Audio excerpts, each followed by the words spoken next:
Hi, I've been teaching guitar for quite a long time, and today I want to share with you what in my opinion should private teacher speak about on his very first guitar lesson. Initially, I asked my student what he actually means by play the guitar. And it's very interesting which aspects of guitar performing are mentioned. And only after I've got the answer to this question, I expand the idea of guitar performing if needed. Important clarification, I don't force anyone to play with all the variety of guitar techniques that I can. On the contrary, I'm very happy when after such presentation, my student says, I only wish to play like this. It suits me well because there is a certain finish point which we want to reach, but not an endless self-improvement. So how could all the variety of guitar performance techniques be classified? I'd say all in all there are two elements, instrumental music and songs performing.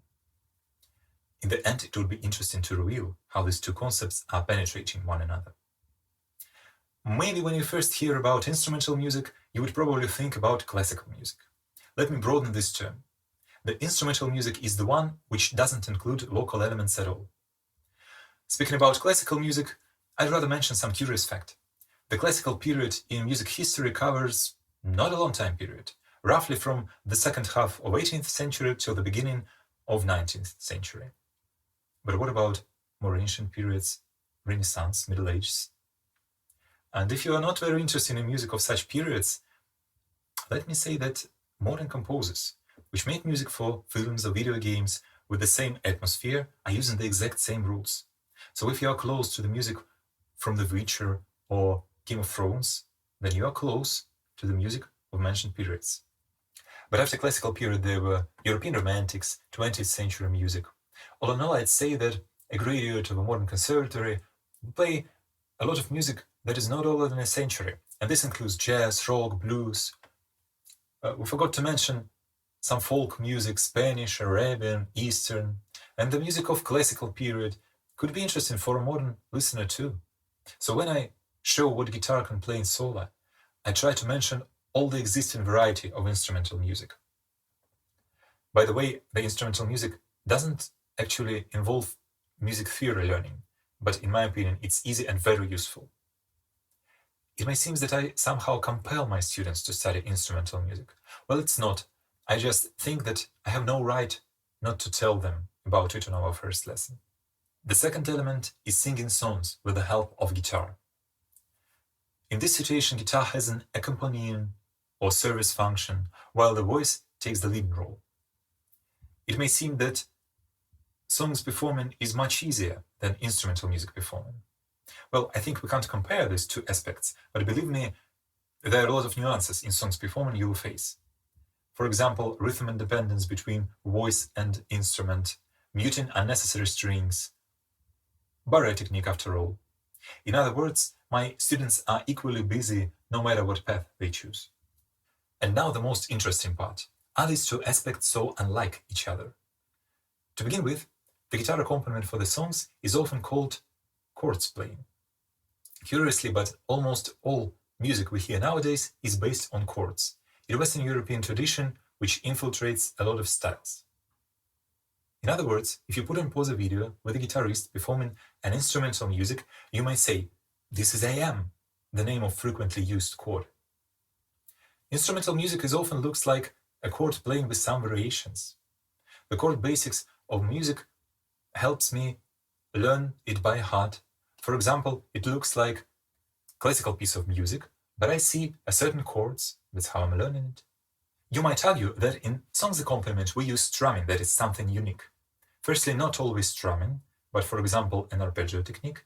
Secondly, the strumming is part of Latin American or Spanish music guitar performance traditions. Does that mean that songs accompaniment is just a part of instrumental music performing? More likely than not, but I can say that we play guitar similarly in both cases. For example, after finishing the musical school, you'll have to use strumming or chords slightly differently. But I can confidently say that, firstly, if you can play some Spanish pieces, it won't be something unusual for you in strumming and chords. Vice versa, this rule works much worse. Secondly, no matter what way you'll choose, such terms as central rhythm, dynamics, articulation, are universal for any playing styles. It's also worth mentioning that your first steps as a guitarist will look like the first lessons in any musical school. Because if you'll agree, before playing an instrument, you'd better be sure that you're holding it firmly while you sit with it. If you ignore these basics, you could be studying slower than you could maybe. However, I should mention one interesting case. You see, some songs may sound rather lamely if they will be played with standard songs performing techniques. And here, the instrumental music playing skills may serve you well. Let me demonstrate this on Come Together song by the Beatles. The song starts with Riff. It's a small instrumental part which, like a visit card of a song, generally consists of small repeating fragments performed on electric guitar. If you are still not sure what I'm talking about, just remember how Smoke on the Water or Smells Like Teen Spirit start. So, riffs often require us to play not more than one note at a time. Surprisingly, it's commonly difficult to play not more than one note at a time than a whole chord. And sometimes it's a bad idea to replace such melodic passages with chords. Alright, you can just exclude riffs from your performing. But sometimes we may hear not just plain chords in verses or choruses. Maybe Come Together is not the best example because the notes that are played there can be somehow transcribed as a sequence of chords. But one way or another, you'll have to push yourself beyond the usual chord playing. Finally, we can find some solo parts in our song. Such parts are made to redirect listeners' attention from vocalist to soloing instrumentalist, thus to let listener rest from one way of musical performing. Here I must say that even if you've been playing instrumental music for a long period, it probably would be difficult for you to translate the emotional power of solo in the original song while playing on one instrument. That's because, firstly, the leading instrument part is much more complicated in solo than in the other parts of the song, but also the other instruments that play harmony or bass cannot be ignored. Nevertheless, somehow it is possible to play solo on one instrument, as in this version of Come Together, and try to preserve all three components: melody, bass, and harmony. All described cases make instrumental music skills not the last part of song performing. That's what I wanted to tell you about how the first guitar lesson should look like in my mind.